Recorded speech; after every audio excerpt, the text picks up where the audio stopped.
Good afternoon and welcome to the January 27, 2022 meeting of the Board of Library Trustees. I'd like to first make a quick announcement that this meeting is going to be virtual only. As many of you know, the library board has had kind of a series of different types of meetings. We went from in-person meetings only to virtual only for most of last year. And then a few months ago, we started hybrid meetings. And at this last week's city council meeting, the city council approved a staff recommendation to go back to virtual only meetings because of the spike we're having in the COVID Omicron variant. So today's meeting will be virtual only. And the council in a couple of weeks will make a decision about whether the meetings in February will be virtual or hybrid. So we don't really know that at this point. It could be either one. So with that, I'd like to ask Francesca to please call the roll. Yes. Trustee Felguth. Present. Trustee Joshi we know is absent. Trustee Petty. You're muted. Bob, you're muted. There I've lost the video. I don't know what you Can you hear me now? Yeah, we can hear you. Yes. And we can see you. And we see you also. We see you. Yeah, we can see you and hear you. Okay. Somehow wait a minute. I mean, I was just sitting here and all of a sudden it disappeared. But you can hear me, right? Yeah, so if you could say here or present, we can move on. Yeah, well, no, all I see is me. Maybe you should log off and then log back on again, because the rest of us seem to be doing okay. Twice. You seem to be on there twice somehow. Oh yeah, I see you as twice as well. I strongly suggest you log off and log back on again. But just say here first. But say here first. As we're taking roll. For the record, record. Bob Petty is here and he will probably be leaving the meeting quickly and coming back on because he's having a technical problem. So if you could continue with the roll call, I'd appreciate it. And Trustee Moreau. Here. And Chair Thompson. Here. Thank you. And with that, before we start the rest of the agenda and the consent calendar, Francesca, could you describe the process the public can use if they wish to provide input in today's meeting? Yes, there are two ways to virtually participate in these virtual meetings. You may join on Zoom using your computer, tablet, or smartphone, and you may call into the Zoom meeting. To join the meeting on Zoom, use the link or phone number on the agenda at isearchmonterey.org. To call in by telephone, dial toll-free 833-568-8864, enter meeting ID 161-352-8864, followed by the pound sign. If prompted to enter a participant ID, press pound. Detailed instructions on using Zoom are available at monterey.org/public meetings. To make a public comment using Zoom, you will raise your Zoom hand using the Zoom toolbar. If you dial in by phone, you can raise your hand by dialing *9 and then unmute yourself when called upon by dialing *6. Attendees will be muted until it is your turn to speak. Public speakers will be called on in the order of their hands raised. Please stay within the time limit established for today's meeting that will be shown using a countdown timer on the screen. If you are connected live on Zoom, the timer is accurate with no delay. Today's meeting is also streamed live on the city's YouTube account at youtube.com/City of Monterey with an approximate 10-second delay, and on Comcast Channel 25 with up to a 90-second delay. If you plan to make a public comment, join the meeting using Zoom or by telephone, and ensure you join in time to accommodate the delay. As always, we look forward to receiving your public comment. Very good. Thank you, Francesca. And now let me just check in with Bob. Are you with us okay now, technically, Bob? Good, good. He's showing a thumbs up. So he is present and operational. So let's move on with the consent calendar, which today includes items number 1 and 2. Number 1 being the December 9 minutes of our board meeting, and number 2 being a request for appropriation of donated funds in fiscal years 22 and 23 for the library trust fund budget. Any trustees have any technical questions of staff before we ask for any public input? Seeing none, Francesca, could you see if any staff, any public have any comments on either item 1 or 2 in the consent calendar? Yes, to make a public comment, please raise your Zoom hand, or if you are connected by phone, dial *9. Chair Thompson, there are no public comments. Very good, thank you. Any trustee comments or suggestions about items 1 or 2? And if not, we'd welcome a motion. I would, before the motion, can I just make a correction on item 2 in the first chart there? So that would be on packet page 9.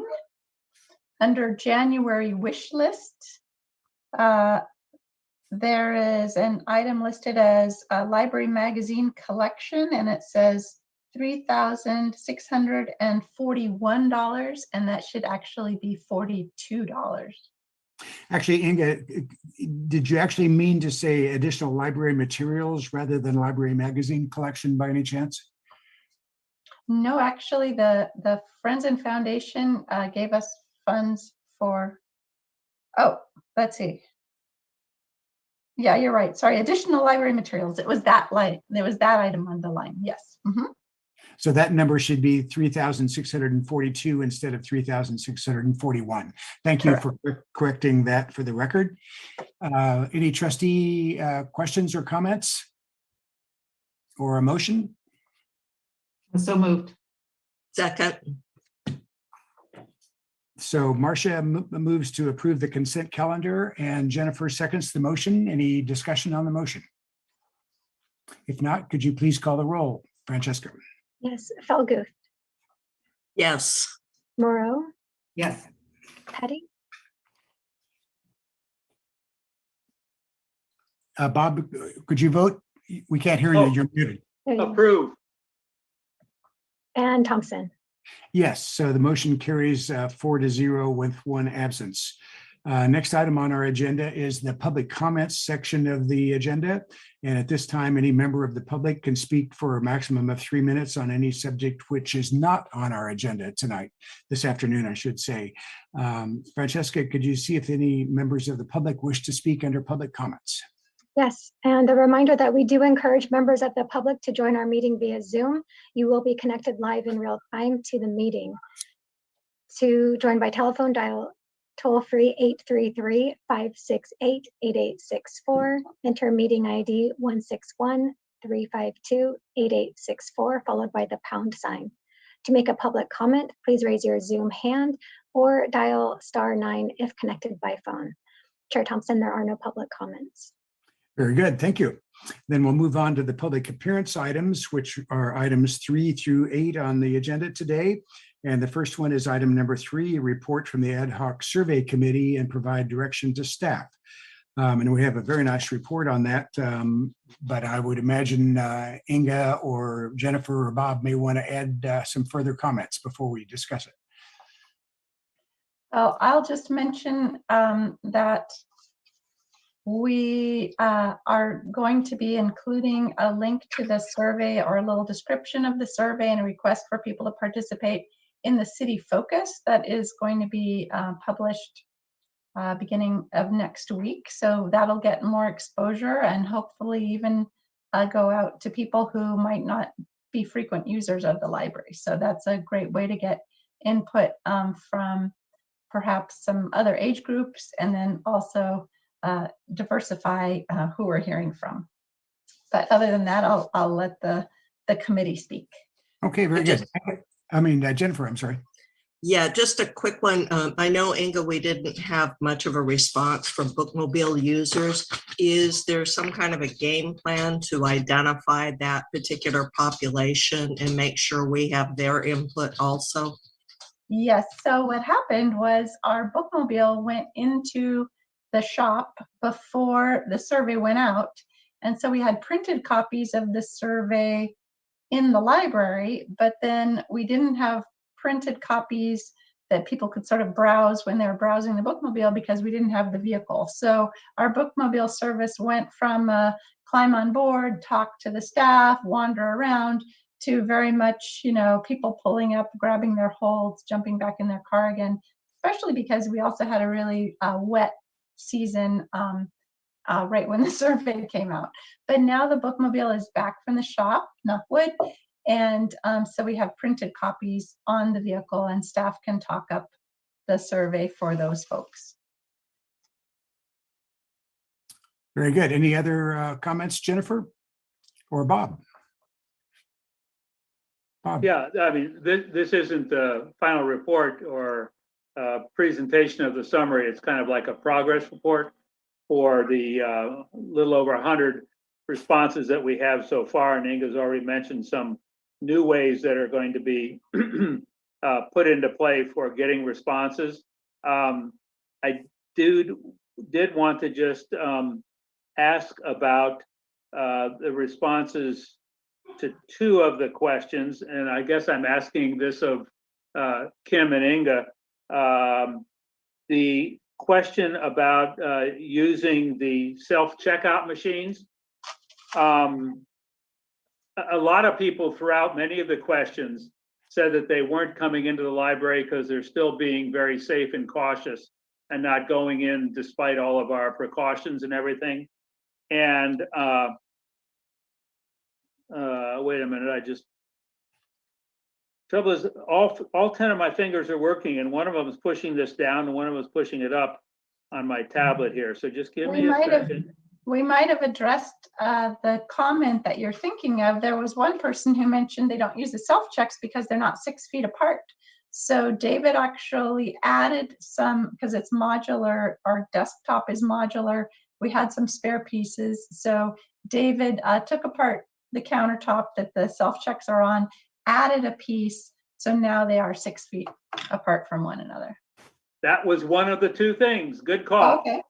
And the other one was the next question about using the patron app, where you can use your cell phone and check books. A number of people in their responses said, "What? I have no idea what you're talking about." So I was hoping that maybe a sign possibly put in between the self-check machines that are now farther apart, and as they should be, or something telling people that, hey, you don't have to wait in line at the self-check, you can use this other, or place it somewhere, because a lot of people said that they didn't know about the patron app on their phone. Yes, good So it's point. just a matter of getting the word out, I think. Right. So we did a video that we released, and we That's what I was gonna also, ask. that's on our website, and we also have been promoting it in our e-newsletter, but I think some signage in the building would be good. And then Kim, we talked about doing a bookmark, but I don't think we did a bookmark. We try to kind of cut back on how much paper we're handing out to people. Good. Jennifer? I was just going to ask about an instructional video, and Inga anticipated, and it's covered. So I'm a happy camper. Okay, good. Thank Good. you. Yeah, I just wanted to make it more, make more people aware of it. I mean, it's one thing if they're unaware, and it's another thing if they know that it exists and choose not to use it. But so many of them said, I don't have a clue. What is this? Where is it? Just an idea. Okay, very good. Any other trustee questions before I ask if there's any public comment on this item? I actually did have one question myself. In the report, I think it said that there's no established end date for the survey. And I'm wondering if you have any ideas on that. I mean, I love the idea that it's going to be in the city focus. And so maybe a week or 10 days or something after that is actually received at people's homes might be a possible end date, if that would give adequate time to get some responses from the bookmobile as well. But I was curious, do you have any ideas about an end date for this so that we can get a report together for the February meeting? I would think we'd want, since we didn't get as many bookmobile patrons as possible, or as we wished for, I would like to wait until however long it takes, and I don't know the answer to that, but have the bookmobile make its rounds 2 or 3 times before we say we got bookmobile covered. Yeah. Kim or Inga, do you know roughly how long when that would occur, that the bookmobile would have been around 2 or 3 times and had the survey available for people? So the book. Go ahead, Kim. I was just going to say the bookmobile visits all it stops every week. So some users come every week, some users don't come every week, but a couple of weeks would probably be sufficient. And when did we start doing it on the bookmobile? Was that just last week or? Just last week is when we got the bookmobile back, yes. Okay, so maybe 2 more weeks would cover Bob's concern, it sounds like. And maybe a little longer, because I would think you'd want to have at least a week or 10 days after the city focus goes out, because that has a very broad distribution, I think. Right, so I'll find out from Lori Huelga what unless Kim, do you remember what the date is for the city focus to be published? I believe it's supposed to be sometime like the first week of February, but I'm not entirely sure. Okay. So, Well, anyway, but I'm hoping that for our February meeting, we might be able to have the report. So does that make sense as a goal? And having the cutoff that would allow the data to be summarized for the February board meeting, does that sound like a reasonable goal? Bob? Well, not only that, Jim, but the data compiled and summarized, and a chance for Jennifer and Inga and I to have a meeting. So I'm not sure if, because February is a short month, if February meeting will be a reasonable expectation. It can always be, we'll try and do it if we can. Sure. I was going to ask that in the city focus, that's a document. Is it simply going to be directing them to the website and saying, go on the website and do this? Or are they somehow going to be able to tear it out and mail it in? Or exactly what will the notification be in the focus? it will be a little, so Lori Huelga said, do you mind if I write a little article about the survey? And I said, that would be fine. So it'll just be a link to going to the city's website to take the survey online. The paper version of the survey is, multiple pages, so we didn't want to take up too much of the publication. Okay, Marcia, did you have a question? I did. I noticed when the demographics of the thing, there was nobody under 20 that answered. Yeah. And so, unless you covered this, I'm sorry, I had to go take a phone call, but I don't know, do we still have people coming to the library after school or something that you could put it out there and ask the teenagers to take it or some other people? Because it seems like it's so skewed, the vast majority are over 65 and nobody under 20, or I don't know if, any story time to give it to mothers or that kind of thing. Yeah, So we do still have a lot of middle school and high school kids that come to the library after school. So we, of course, don't have a teen librarian to be welcoming them and saying, hey, and calling them by name and saying, could you please fill out this survey? But staff can certainly leave copies of the survey out and talk to folks that they can talk to. Okay. Mary Jane. Inga, it just occurred to me that we had 3 or 4 people who gave to MC Gives this past campaign, who self-identified as younger donors, since MC Gives tries to pull that out. And I sent them to Diane because I thought, so that's like 4 individuals who care about us, who might be willing. I don't know if it's right to send it to people in a targeted way, but just something to think about. Yeah, okay, very good. Thank Good you. suggestion. If no other questions at this point, Francesca, could you see if there's any public comment on item 3, the ad hoc survey committee report? Yes, to make a public comment, please raise your Zoom hand, or if you are connected by phone, dial *9. Chair Thompson, there are no public comments. Thank you. Any further discussion on this? I don't think we need any action really. We just provided a few suggestions, but any further comments from the board? Seeing none, I'd just like to thank staff and also Jennifer and Bob in particular for your work on the survey. It looks to me like it's a very good survey, and hopefully we'll get even more interesting information as we get a broader response, hopefully. So moving on to item number 4, which is to discuss and direct staff on the fiscal year 2022-23 budget priorities. Inga, do you want to introduce this item? Sure. So last year, we went through a budget process where we were asked, and you were asked, well, I was asked to prepare a 2-year budget, which I did, and then the library board approved a 2-year budget because we had been on that kind of a cycle for a while.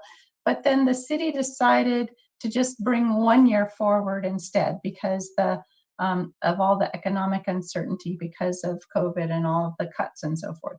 So we're gearing up again for another budget cycle, and the finance director has not yet given direction to department heads about a timeline and that sort of thing regarding submitting a budget request.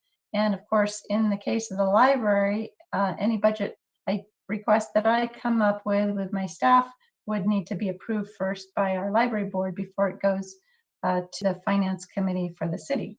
So I wanted to just hear some preliminary thoughts from the library board, some direction, priorities, and I've included here last year's 2-year phased-in staffing plan that you had approved. So we could start, one option is to start by saying, let's continue that plan, but then the question would be, do we need some additional staff positions? And then it also included the proposed general fund budget that you approved for the coming year, for this year, and then the coming year as well. And the figures that I provided to you on packet page 52, which was the proposed general fund budget for this year and then for next year, just FYI, it does not include the UAAL numbers that are the unfunded liability for staff positions. And I don't have a formula for calculating those, but the finance department, tells us what those numbers are, and then we plug them in.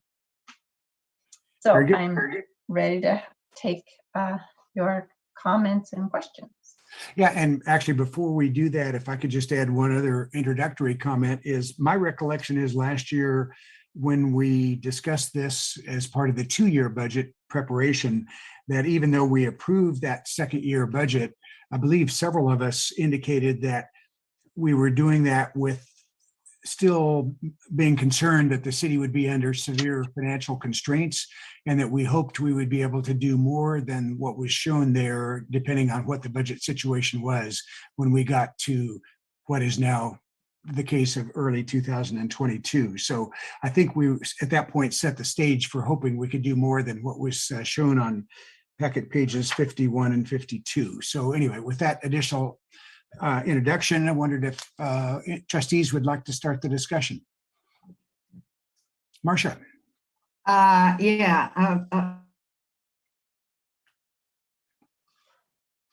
First of all, I found it interesting that the priorities have nothing to do with COVID recovery or anything like that, that we're back to building reserves as if COVID never happened in some sense, right? And the unfunded pension liability, which was the issue. I think it'll actually be a lot easier for the city since COVID laid off so many people. The pension liabilities will be, there'll be a windfall there. But the thing that really concerned me, the thing that really concerned me is the piece about the children and teenagers librarian, that it's still not, that we have to pay for it out of the trust fund, and that we have a whole bunch of people we have a lot of people that we're not serving because we don't have a teen and children's librarian, teen or children's librarian, or teen/children's So in year 2, librarian, were- except the one that we're paying for from the trust fund. So in year 2, we were If I could just, planning. if I could just interrupt for a second, Inga, I don't know if anyone else had the same problem I did, but I found that Marcia's was freezing and I could only hear about half of what she said. Did everybody have the same It problem? kept freezing, right? Yeah. Yeah, okay. Yeah. So I Yes. apologize. I think we Yeah. got the gist of what you were saying, but we may not have gotten it in I'm all the sorry. nuances. It was just a piece about the children's Okay, good. Go ahead, Inga. I just wanted to clarify whether I had the technical. Sure. teenage librarian, and I'm going to move down. Okay, while we're talking. Okay. Okay. Okay, so just for next year, we had planned and you had approved that we bring in 1 full-time children's librarian, but we were still planning to have on-call hours for a teen librarian. Now, one possibility there is we recruit for a young person's librarian, and they not only do children's programs, but they also do some teen programming as well. We used to have, a much bigger staff, so that's not great coverage, but it is sort of one possibility. Another possibility would be to say, no, we need a full-time teen librarian and a full-time youth librarian, or somewhere in between, a regular part-time teen one and a full-time youth librarian, or some combination. Could you refresh our memory, Inga, on pre-pandemic, what our staffing level was in terms of youth librarians and teen librarians, if you remember that far ago? Sure. Well, it has changed over time. And, pre-pandemic, we also were in a fiscal crisis. So I would say leading up to COVID, we were trying to be extremely frugal in our staffing. But back when we were in a healthier position, we had a full-time youth services manager. So that was a library manager who was expert in all youth things, and could do children's programs. And then we had a full-time teen librarian and a full-time librarian who handled the preschool age, so babies to preschoolers programming. And we had a full-time librarian who focused on elementary school age kids, doing programs for that group, and then also doing a lot of outreach with the schools, school visits and that sort of thing. Okay, thank you. Yeah. Welcome back from your new location, Marcia. We hope. Yeah, I hope it's better. I'm now 4 inches from the router, so hopefully. Very good. Did you have anything you'd like to add? I don't know if you were able to catch most of what Inga said, but did you have anything you'd like to add to that question? I'm maybe it's a question to Inga, which is how are we going to make this work? It just seems to me it's not an accident that we've got 0 responses on our survey, because we have a whole population that we're not serving at all. And so it's kind of a vicious cycle, because we can't get feedback from them because we're not doing anything for them. So they're not there. So how do we get out of that? Right. I think the other thing is, when we hire professional librarians who've had, training in child development and teen issues and that sort of thing, we tend to hire people into our community from outside, and if we offer just part-time hours or a 30-hour position, we're not as likely to be able to find those professionals. Right, or February to December, or whatever it is that the trust fund is paying for. I mean, we're in a very tight job market right now, where there are a lot of jobs unfilled. So to offer a job with no benefits in 10 months and part-time, I just don't think you get a great pool. And we have been very lucky in having people retire and then be available to work and so forth. Or if there's a lack of full-time positions, we have had professional librarians that will work a few hours at multiple libraries. So we have been lucky for a long time having a great pool of folks, but we're being very cautious about working with retired annuitants. And so that's cut back on the folks that we can hire as well. Okay, other questions or even comments? Bob?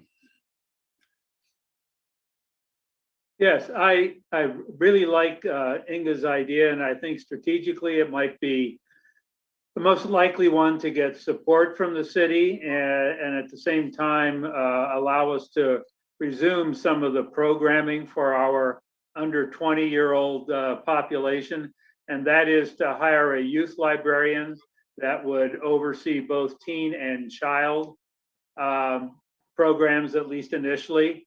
And if the city and the library get back on its feet financially and the programs are, really, really successful, then we would have some data on which to base a request for more. But I like the idea of hiring one full-time person to be a youth librarian, and that would be anything from high school down. Okay. Other questions or comments before I ask for public comment? I just want to say, I think that's a tall order to ask somebody. I mean, there's child development, there's teenage. I mean, it's just like, you can't be an expert in everything. I think it's better than nothing. I agree with you that it's better than nothing, and it's a good start. But I'm just afraid that if you're stuck with that, it's going to be very difficult. Yeah, I was wondering if maybe a youth librarian and a teen librarian would make sense. That's my thought too.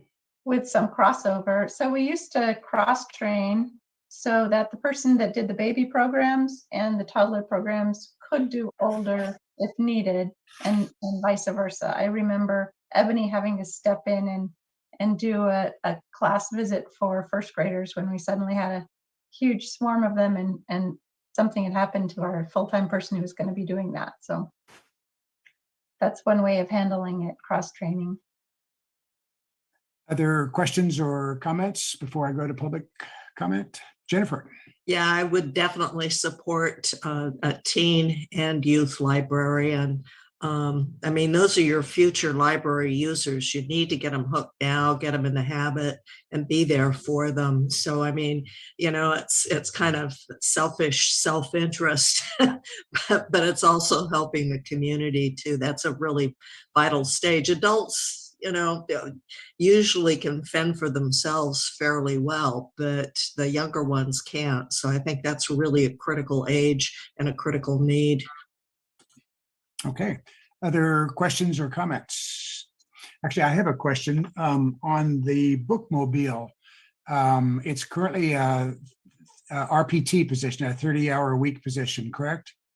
Right. And I would suggest that we consider that to be a full-time position as well. We might not have, right now we have a vacancy, and might not have had a vacancy if we'd had a full-time benefited position. So Are you finding, kind of echoing Marcia's comments, I believe it was, about the labor market and the difficulty of finding part-time people? Do you think that applies to RPTs as well, that we would probably have a lot more success with the full-time than an RPT in today's labor market? yes, and I see Kim nodding her head. Kim, do you have anything to add to that? Just that it seems to be a trend that if it's a part-time person, if it's somebody local who doesn't want a full-time job, that's great. But I think it used to be much more common to find people in that position, and it seems less common these days. And so now it's people who, if they're going to live here, they need a full-time job in order to be able to pay their bills. Yeah, I used to be a firm supporter of using RPTs where possible, because often it would seem to be more efficient. But today's labor market, I think that makes that very questionable, to whether that's penny wise and pound foolish in some cases, because you may have more turnover, or you may not even be able to get anybody, I would think. So anyway, the other question I had was regarding hours that were open. It seemed to me from the survey data, people were acting like they were fairly satisfied with our hours, although the individual comments often said, given the budget constraints we know you're operating under, we appreciate the hours that you're open. But we are open 5 days instead of it used to be 7, and we're not open in the evenings. And I'm wondering, I tend to think some of these positions, making them full-time to do better programming, especially for youth and children, may be a higher priority. But I also think it's a priority to consider, having at least a little bit more hours, whether that's a 6th day a week or some evening hours. And I was just curious what your thought about that would be, Inga. Yeah, so it really depends on what kind of staffing we have, because once you start being open longer than 8 hours, you have to have staggered schedules. So we would need to have enough experienced staff, since we don't tend to put hourly folks in charge of the building on their own. We would need more full-time staff or regular part-time staff in order to cover extra hours. Okay. If there are no other questions for now, Francesca, could you see if there's any public comment on item 4, the fiscal year budget priorities? Yes, to make a public comment, please raise your Zoom hand, or if you are connected by phone, dial *9 to raise your hand. Chair Thompson, there are no public comments. Thank you, Francesca. Other board comments on this item, and any suggestions for Inga? In fact, maybe before, well, no, go ahead, Bob, go ahead. 2 items I highlighted in the chart of our strategic initiatives. On, let's see, packet page 54.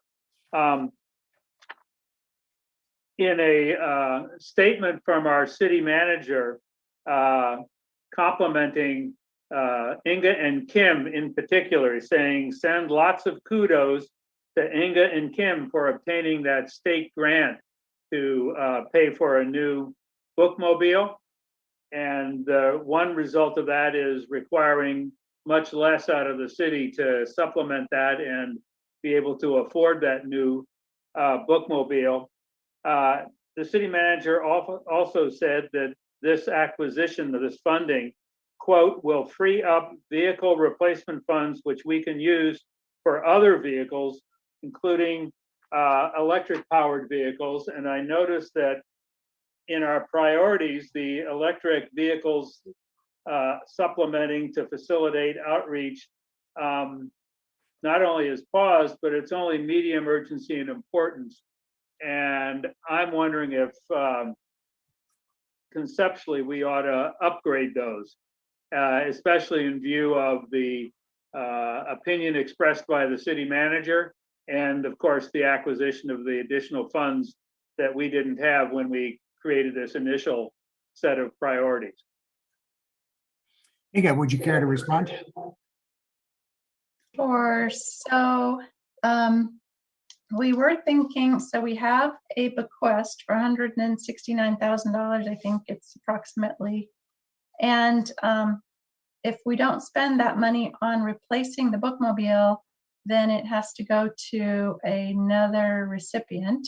So with this grant, we are expected to pay for 25% of the bookmobile costs. So we were thinking that that would come out of the Bowler Trust. And then according to the terms of the trust, the balance can be used for bookmobile services. So it's possible that a smaller outreach vehicle would fall under the concept of bookmobile services, or helping to pay for staff, but that would, that's really a one-time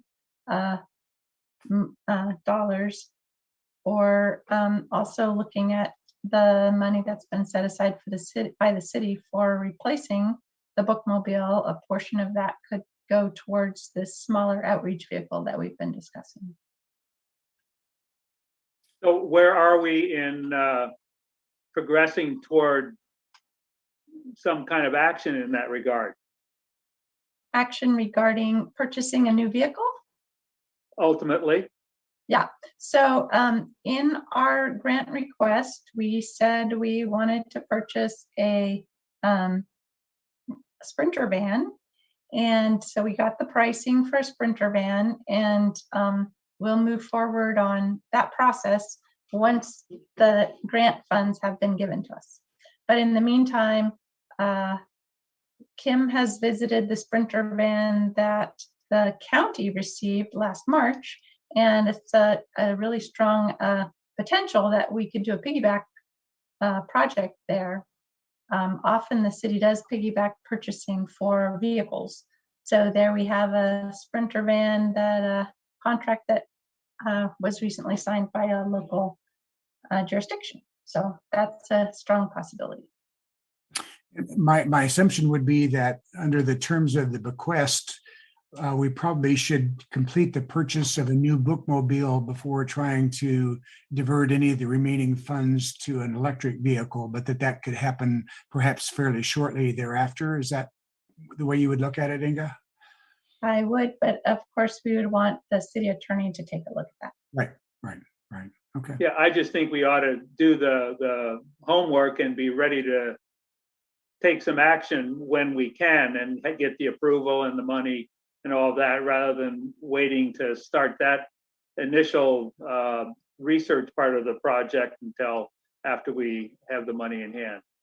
So there is some research being done on our behalf because the Pacific Grove Public Library received a grant from the state library to purchase an electric vehicle, bookmobile outreach vehicle. And so I sent them all the work that we had done on that project.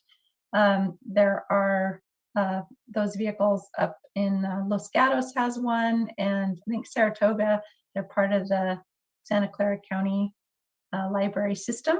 So if Pacific Grove goes forward with their electric vehicle grant, then we'll be able to use their research in preparing our electric vehicle. And so that's exciting.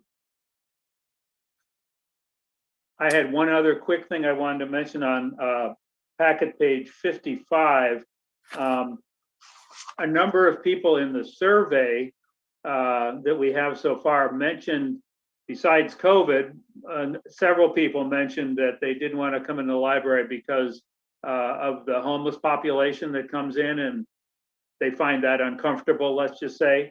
And on our packet page 55, when we're talking about priorities, working with other city departments, develop strategies to address challenges represented by the library's diverse customer base, including unsheltered. Or I guess that's the newer label for homeless.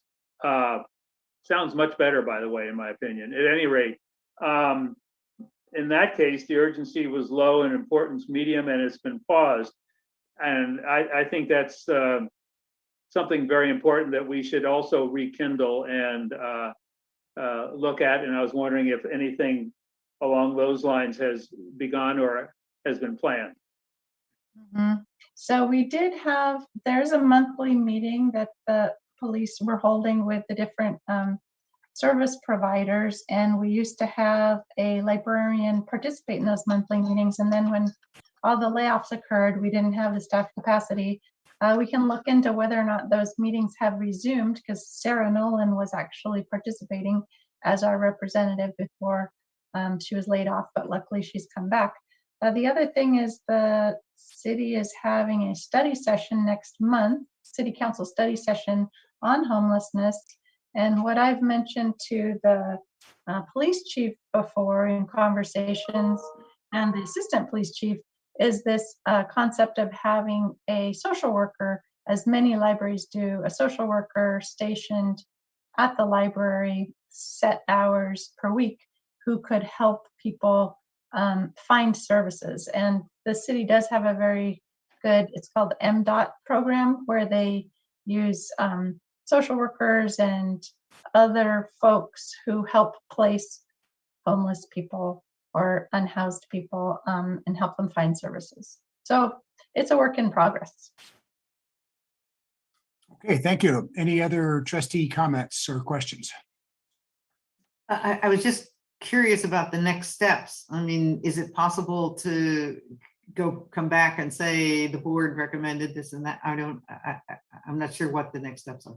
Yeah, I was going to ask Inga whether we've kind of given you a smorgasbord of comments, although there's quite a certain amount of commonality, certainly on the teen and youth librarian issue, I think.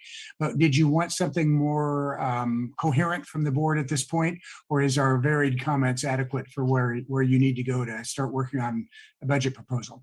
I think that the varied comments are adequate for me to put together some budget numbers, and then we'll wait to see what direction we receive from the finance department. Sometimes we're given, very definite numbers.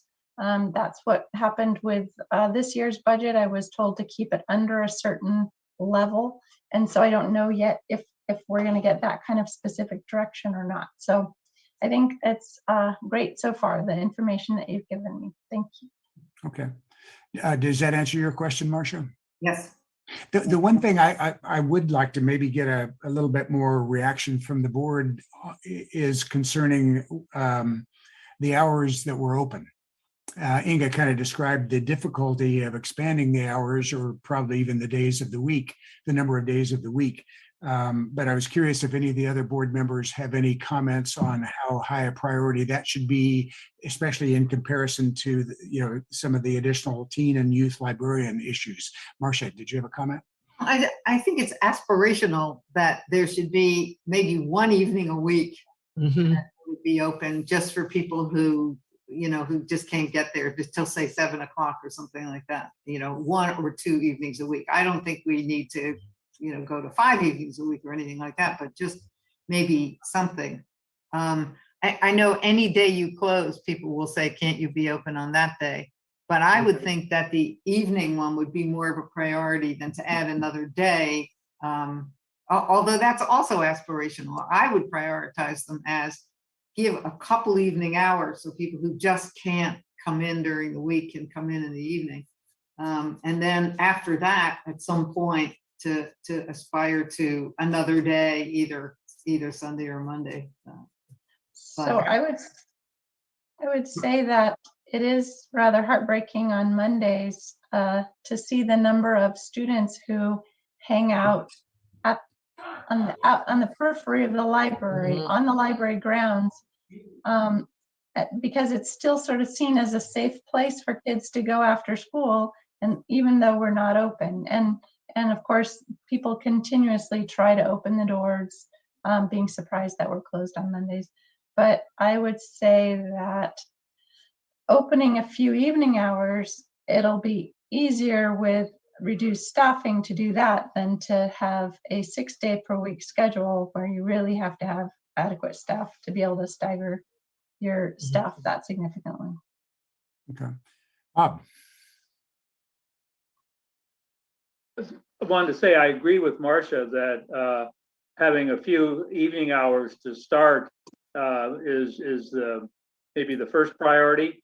And I realized Inga was saying that, well, if we extend the hours, then we have to have more senior staff, let's call it management level staff around. And I was wondering if we extended the hours by a couple, 1 night or 2 nights, on those days only, we could open a couple hours later. Yes. So it would still be the same length of time that we need the coverage from the management level staff.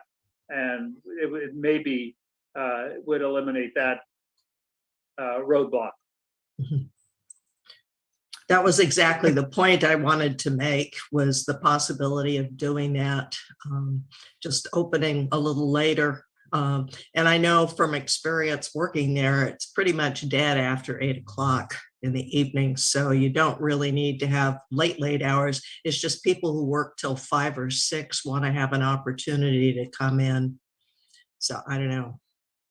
Okay. Well, I think we've added some comments on that for you to consider as you prepare a budget proposal, as well as the guidance you get from the finance department. So if there's nothing else on that item, let's move forward then to item number 5, which is an update from the Adhoc Policy Review Committee, which in a sense is an introduction to item 6, which is proposing some actual revisions to current library board policies. But Inga, could you expand a little bit on item number 5? And then Marcia and I may pipe in a little bit too. Sure. So Marcia and Jim composed the ad hoc policy review committee, and there have been several meetings. And one of the things that we identified with feedback from both trustees or by welcoming feedback from trustees and also staff is a list of policies that we knew definitely needed some updating. And then we also created a list of policies that, depending on some other factors, might need to be updated. And then the committee really focused on the policy 300, which is the personnel rules. So that is sort of the bulk of where the work has been done. But then on the policies that we know just need some updating, we've started working on that too. And that's what you see in the subsequent report. Good. Yeah, I would just add to that there's a total of 12 policies that the committee has identified for revision that are the ones listed on packet page 57. And 5 of those actually have recommended changes in item number 6. And the other 7, we hope to come forward in the next couple of months, with suggested revisions to those. And as Inga mentioned, there are 6 additional policies above and beyond that we're taking another look at to see whether or not we may want to recommend revisions as well. So we wanted to kind of give the board a sense of what all we're up to before we start getting into some specific recommendations. So Marcia, would you like to add anything to this kind of overview on this report? Just to clarify the process part of it. So today we read over the policies and ask questions about the ones that are in here, and then no voting today, but next time we vote on the ones that are here, and then if we have additional ones to add, it's the first read for those, and it staggers along that way. It was my understanding. I just want to make sure. Yeah, no, that's my understanding as well, that today we're having what's called a first reading, which would not involve actually voting on them, but just discussion and any suggestions that any trustees might have. And that hopefully at the February meeting, we'd have the second reading on those, assuming everybody's pretty much okay with them. And also at February, we may have the first reading of a different set.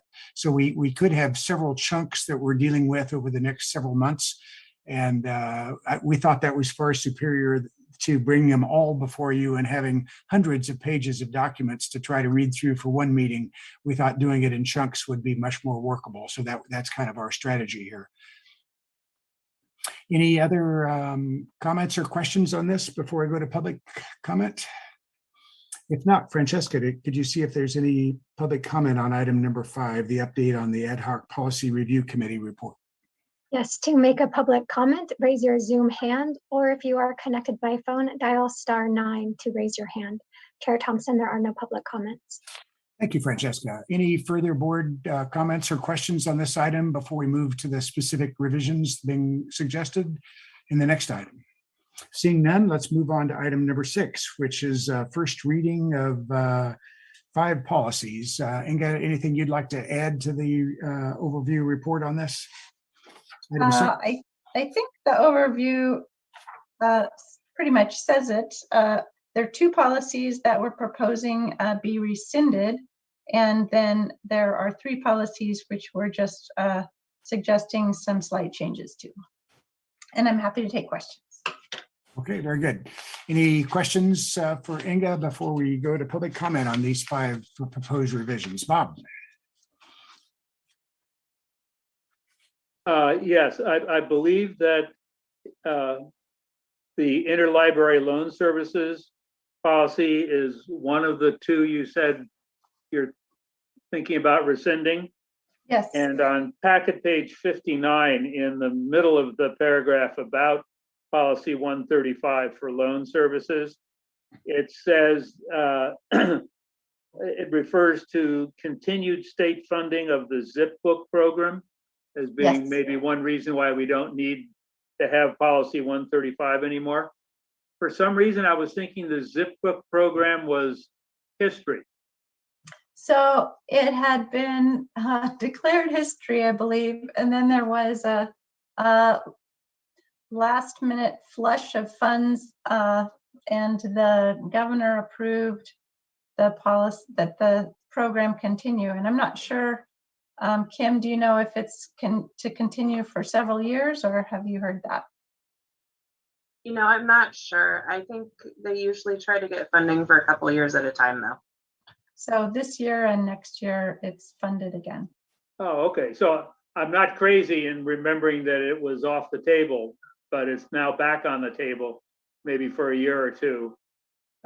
Okay, I just wanted to verify that because I was sure that, you know, it wasn't continued, but that was just a temporary halt in its existence. Yeah. Yes. No, good question, Bob. Thank you. Other questions for Inga on any of these 5 policies before I ask for public input?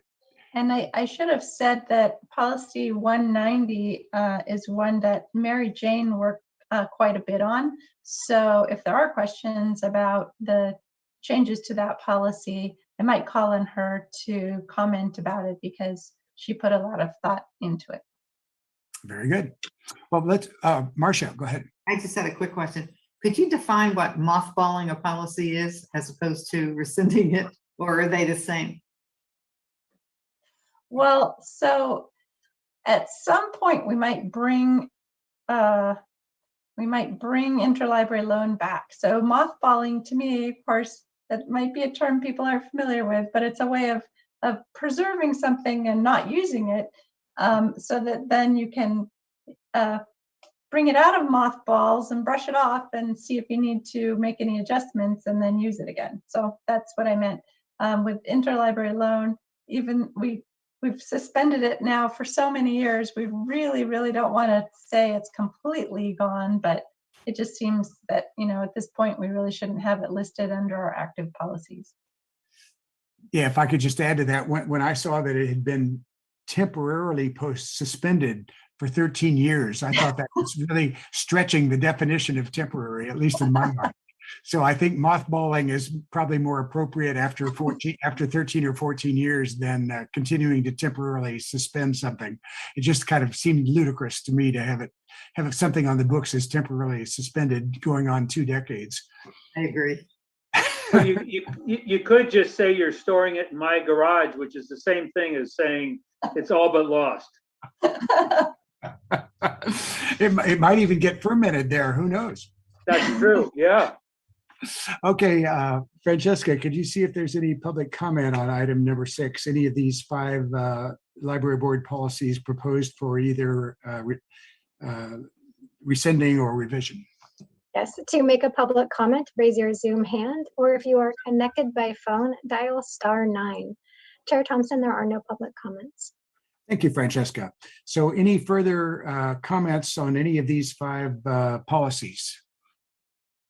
Since this is just the first reading, we'll be able to comment next month at the second reading too, right? Correct. And presumably, if everybody's okay with them at the second reading, we would actually adopt the revisions at that point. And actually, Inga, I do have one question or suggestion. It's actually on packet page 74 on just kind of a minor typo or grammar thing, I believe. On packet page 74, which is the revisions to board policy 501.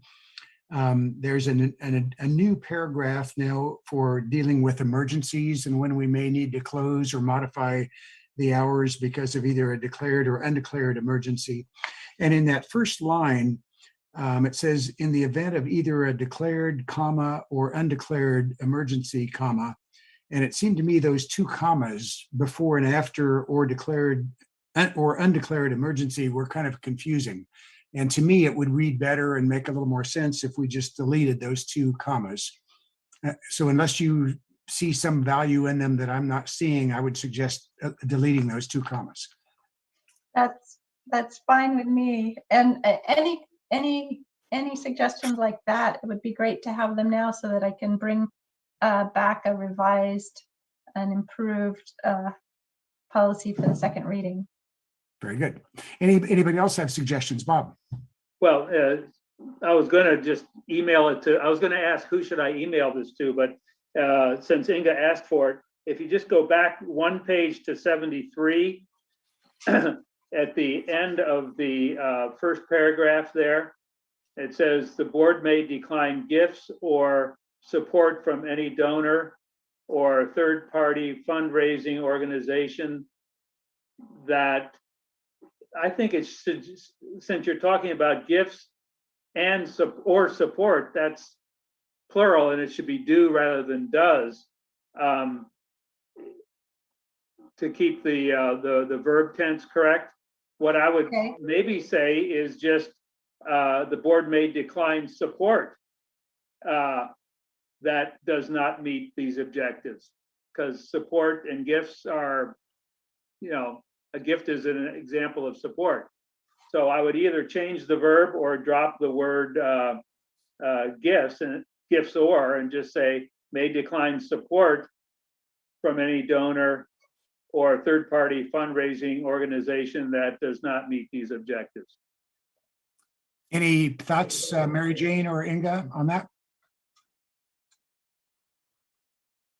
Only that support seems like a general word and gifts seems like a really specific word and a specific gift that might be declined. So I love agreeing with you, but I think I would disagree on that word and like to see the word gifts kept. We can work on simplifying the sentence though.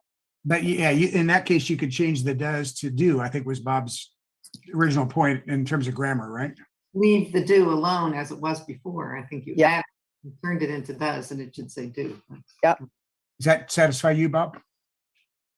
Good suggestion. I think also, if I'm understanding the placement of that paragraph, does it refer to more than monetary gifts and support? Oh, well, maybe that doesn't matter, but if it did refer to more than just funds, then gifts is important to have in there. Yeah, I think we're agreeing to keep gifts in. Yeah. And we're just changing the does to do, I think. Okay. Okay, any other suggestions or fine tuning of any of the language? In the previous page to that, 72, under item 8, the second paragraph, the last sentence is, there should be no conflict of interest resulting from any acts associated with library fundraising activities. I would say conflicts of interest resulting from acts associated with library fundraising acts will not be permitted. But that's really just a stylistic thing. But I mean, there should be none, but isn't it the case that we won't permit them? Sounds reasonable to me. Mary Jane or Inga, any thoughts about that?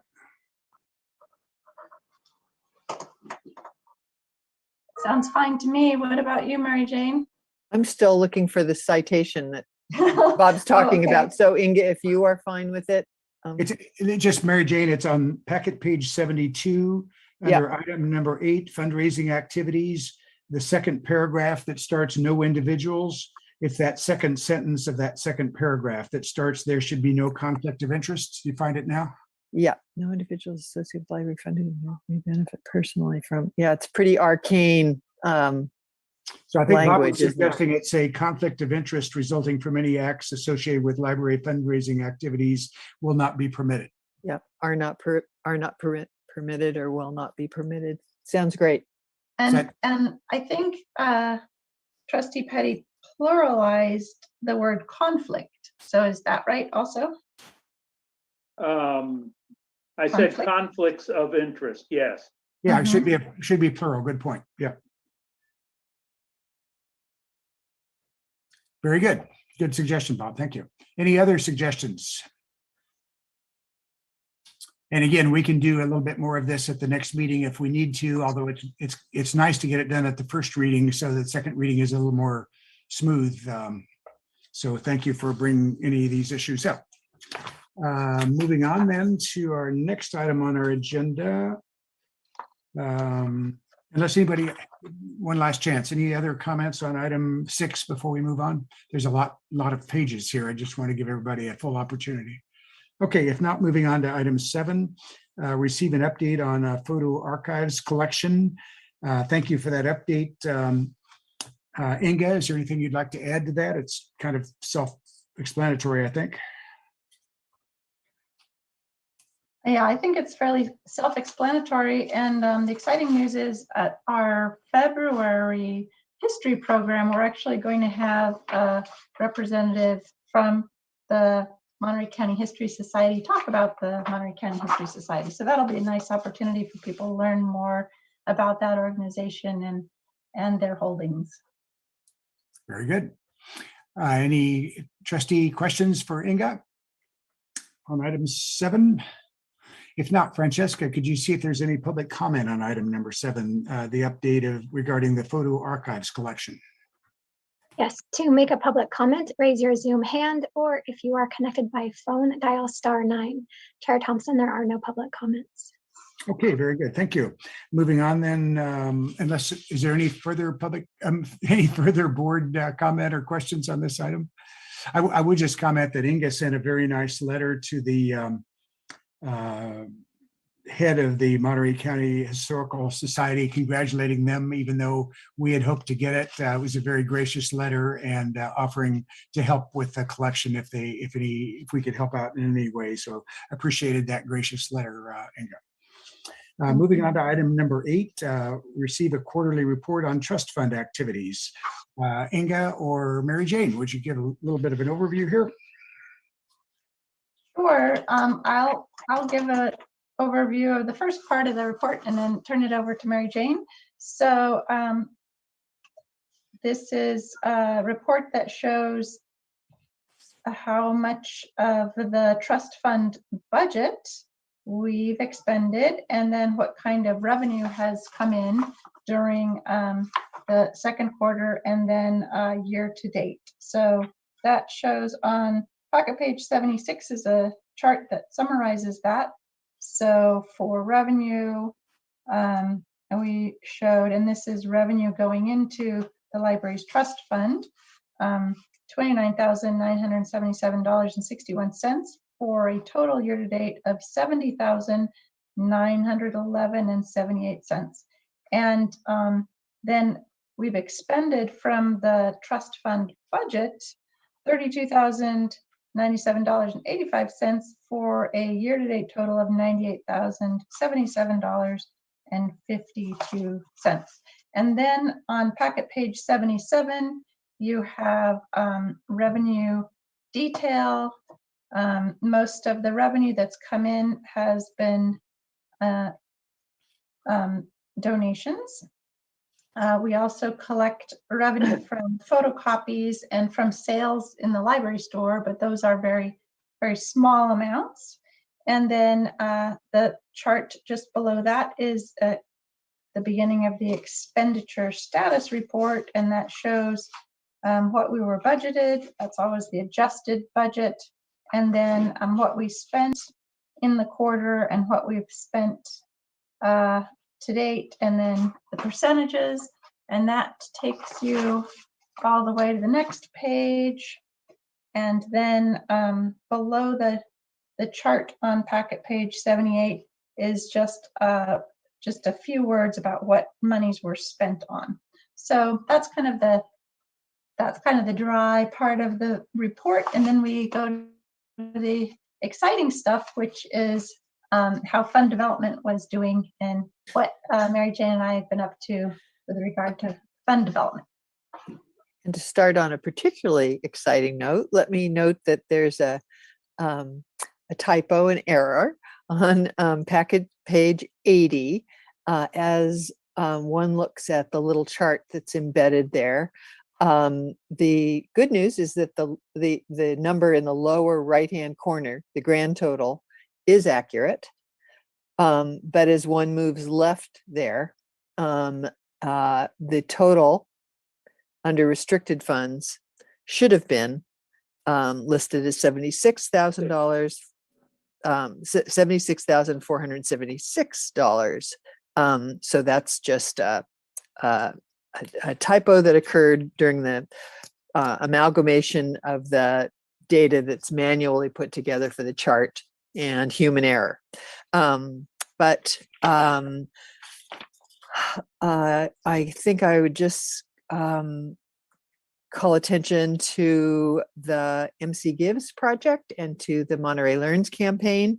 We were, the Monterey County Gives started a little bit on the slow side in the initial weeks, and we were wondering how everything was going to pan out. But we were really thrilled to see that we exceeded our goal, which had and ended up raising almost 24% more dollars than last year. So there were great gifts at the end, wonderful stories embedded in the individual gifts that were made, with some terrific new donors, and lots of potential for Monterey Public Library and the Friends and Foundation. And contemporaneous with Monterey County Gives finishing up, we hit our dollar goal for the Monterey Learns campaign. So we hit $300,000 shortly before the turn of the year, and are making some plans. We met last week with the Friends and Foundation Fund Development Committee, which has been a really invaluable group to help generate ideas, help give us some course corrections, ask us easy and hard questions. So we put together the bones of some of the ways in which we will announce and try to celebrate and get publicity mileage out of the Monterey Learns campaign. We're staying a little quiet about it now, both because it's not February 28th, and also because we don't want to step on the chocolate and wine benefit, and want to let that take center stage through the end of next month. To end on a completely granular note, I wanted to give you an up-to-the-date report on party bags. We've been stunned at how well the first week of sales went. We have sold 78 of 150 bags, and we have only 72 of 150 bags left to be sold. And interestingly, we've sold over 2/3 of the identified inventory for the most inexpensive bags, the bags with non-alcoholic beverage in them at $75 a bag. And we've also sold 2/3 of the $150 bags. So I didn't want to extend this report or say too much about details, but it's kind of fun to see how those bags are selling.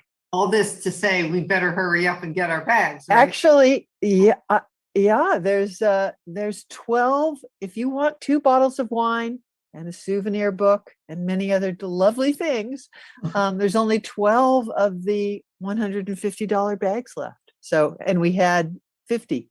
So it's great. Anyway. Okay, very good. Thank you both, Inga and Mary Jane, for that report. Any questions for either one of them before we go to public comment? I have a quick one. Do you need any more donations of either wine or cider or anything like that? Inga's nodding yes. The answer is yes, but we could put you in touch with Diane to confirm that. But I think this year there wasn't a request of trustees to make a gift of wine, because it seems like the trustees have just been so generous. But if a trustee has some wine they want to donate, I'm pretty sure that Diane will say yes.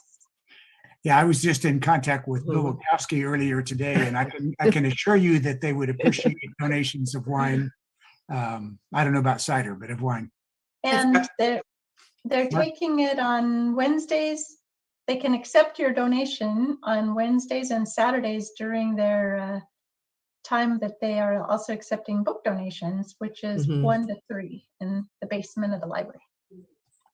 It Marcia? occurred to me that it's not the same as wine and chocolate where you have only a finite space, and once it's sold out, it's sold out, or even maybe the Zoom one, but this one they could make more, huh?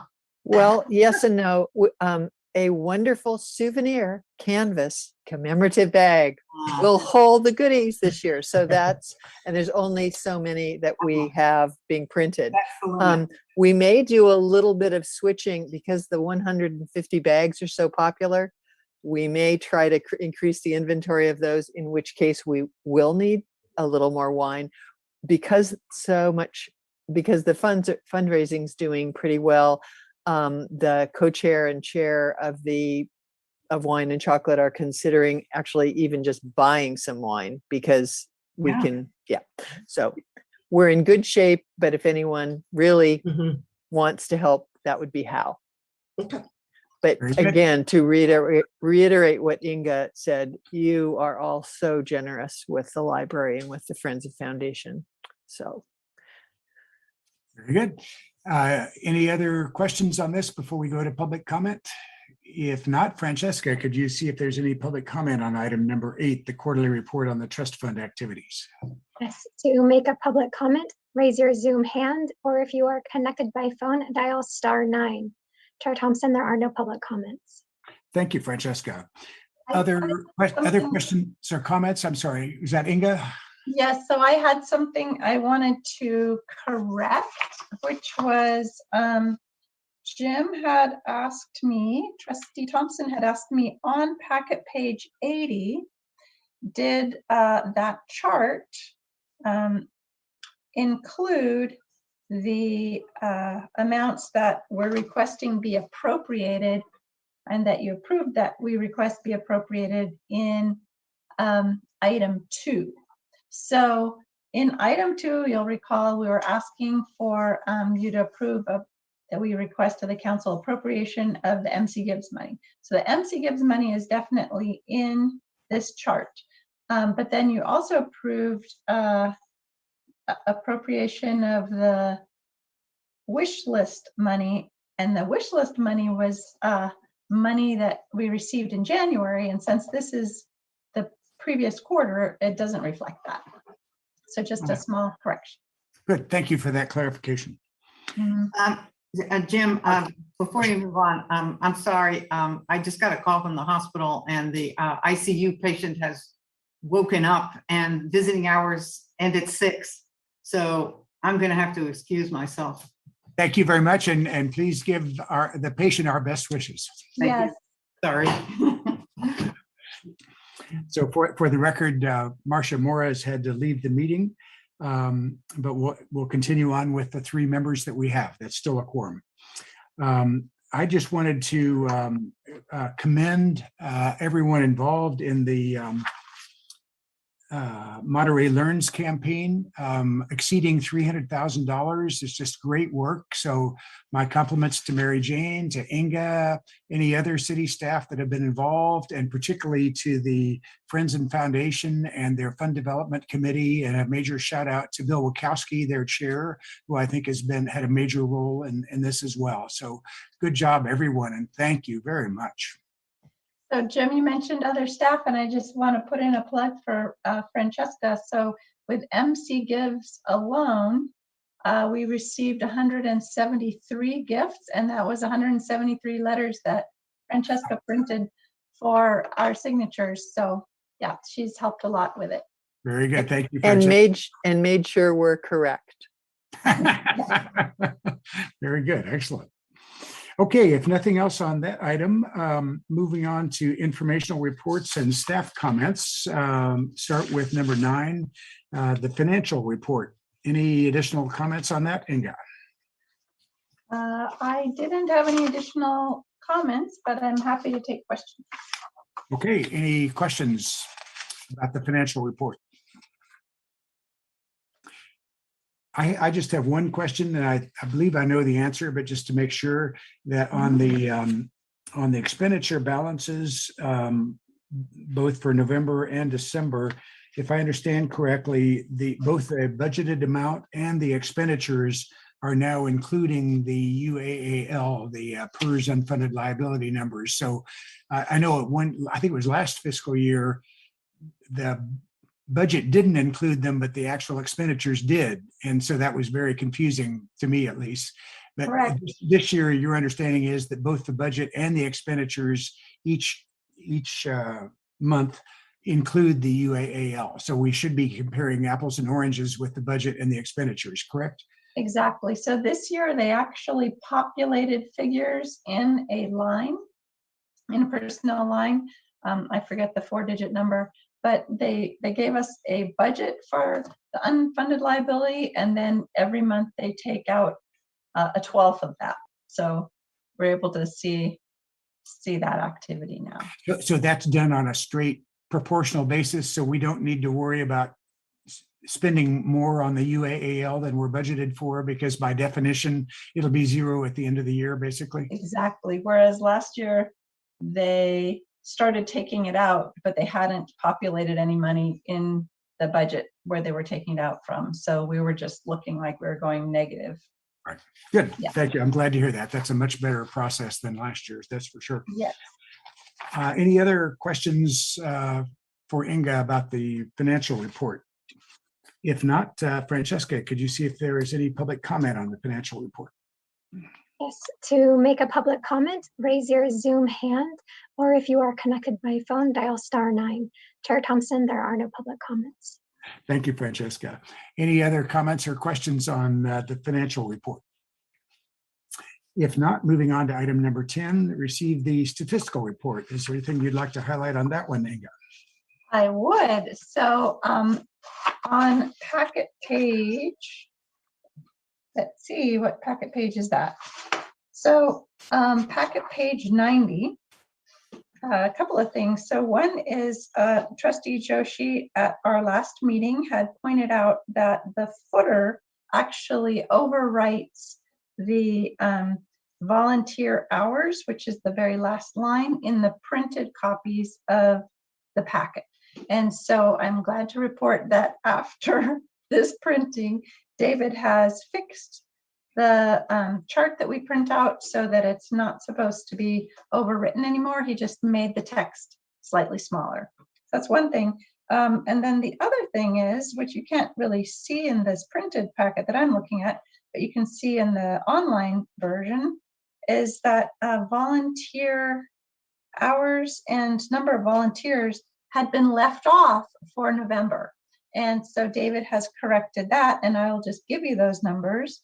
So in November of 2021, we had a total of 31 volunteers, and they logged 286 hours, which is the equivalent of 1.65 FTE.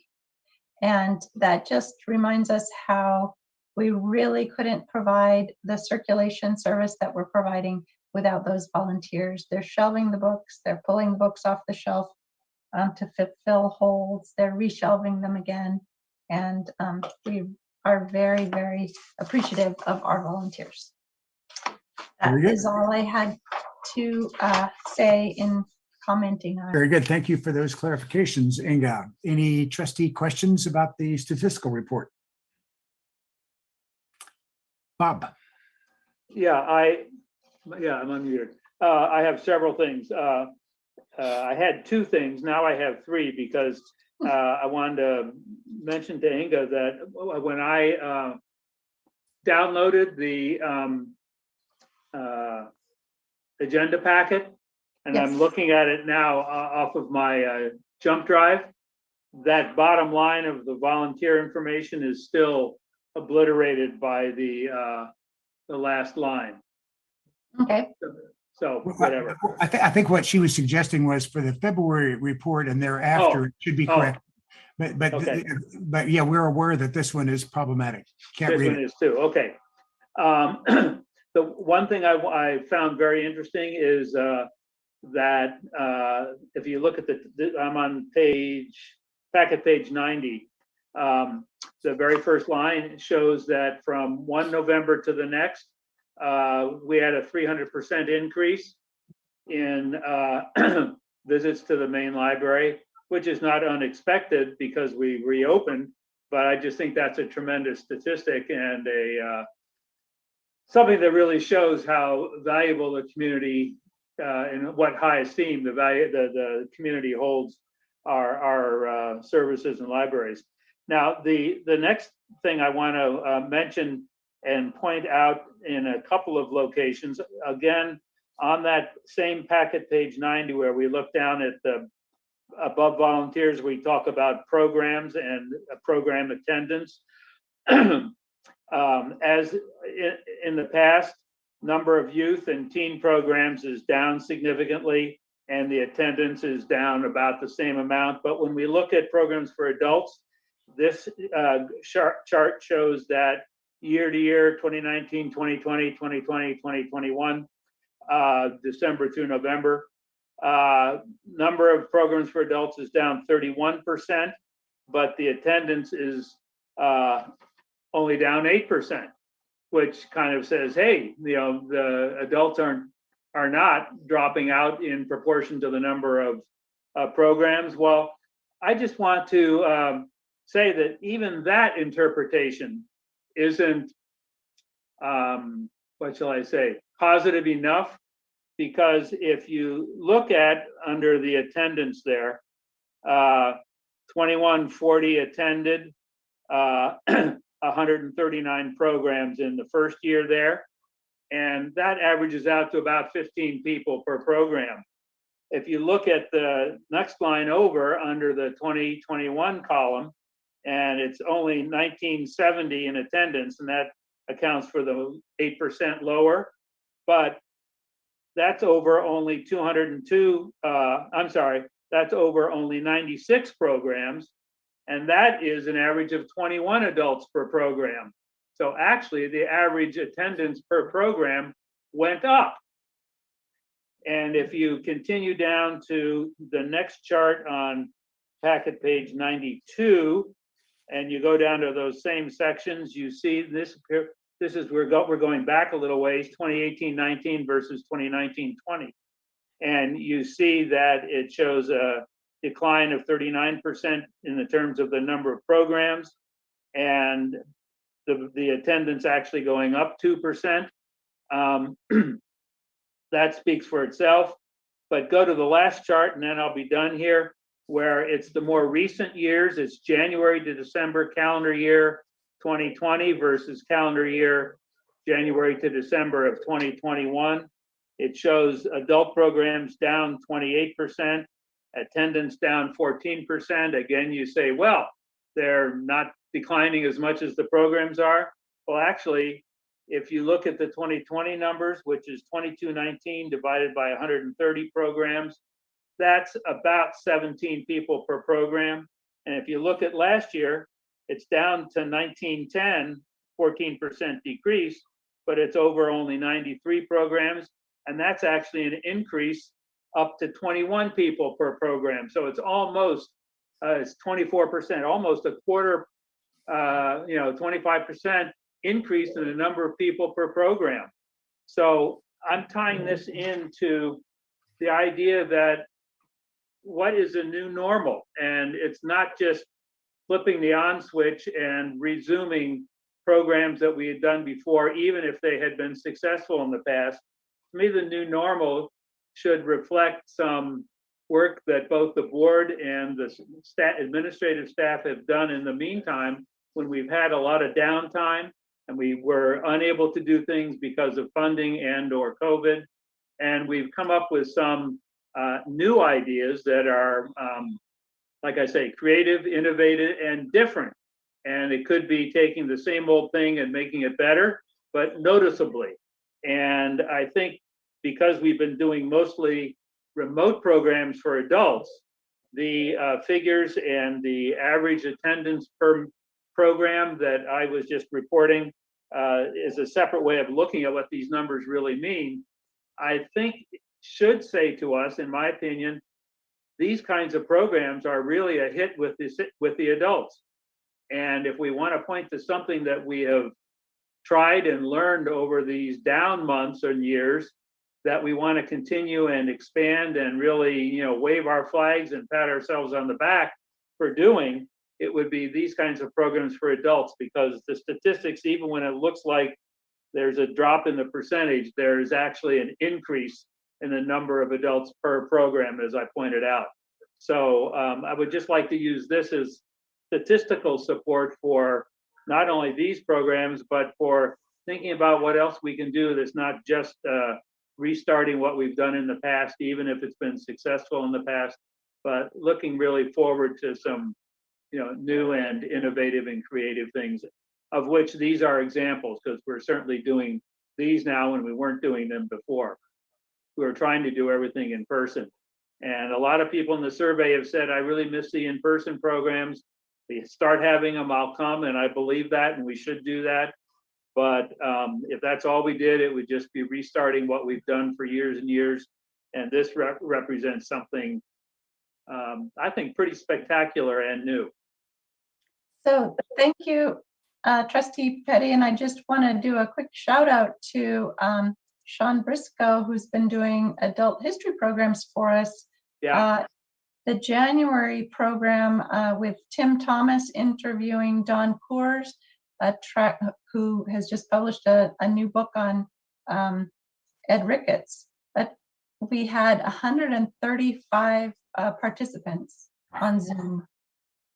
Very good. And then, yeah, the program that he's been running with Kathy Nielsen, who's a genealogist, has been having huge turnout as well. So those are great innovative programs. And then I don't think that our statistics capture, but I could be wrong, some of the programming that Sarah Nolan has done. She did the program where adults could come and pick up a bag of ingredients and then come up with a creative creation with those food ingredients and take a photograph of it and then give it to us to be posted on Instagram.